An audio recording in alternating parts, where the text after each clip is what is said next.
حضرت عمر بن عبدالعزیز کے ایک باندی نے خواب دیکھا اور سنایا کہ دوزخ کی آگ بھڑکا دی گئی ہے اور پل صراط اس پر رکھا گیا ہے۔ بعض خلفاء کو فرشتے پکڑ کر لائے۔ سب سے پہلے خلیفہ مروان کو پل صراط پر چلنے کا حکم دیا، وہ دوزخ میں گر گیا۔ حضرت عمر بن عبدالعزیز بولے پھر کیا ہوا؟ اس کے بعد مروان کے بیٹے ولید کو لایا گیا، اسے پل صراط پر چلنے کا حکم دیا، وہ بھی دوزخ میں گر گیا۔ حضرت عمر بن عبدالعزیز بے چینی سے بولے پھر کیا ہوا؟ باندی نے کہا پھر ابن عبد الملک کو پل صراط پر چلنے کا حکم دیا، وہ بھی دوزخ میں گر گیا۔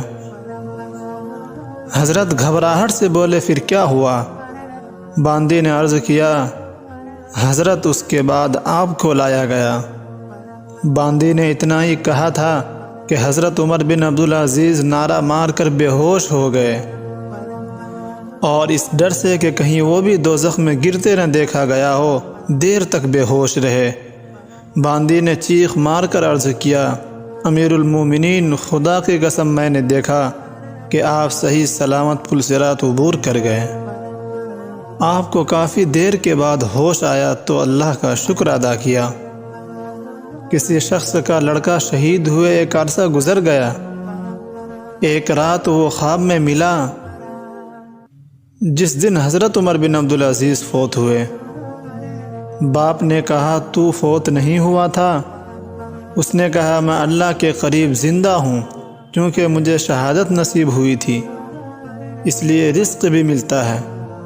باپ نے کہا آج کیسے آنا ہوا؟ کہنے لگا اہل آسمان کو آواز دی گئی ہے کوئی نبی، صدیق، شہداء نہ رہے، سب خلیفہ عمر بن عبدالعزیز کے جنازے میں شریک ہوں، جنازے سے فارغ ہو کر آپ کو سلام کرنے حاضر ہوا ہوں۔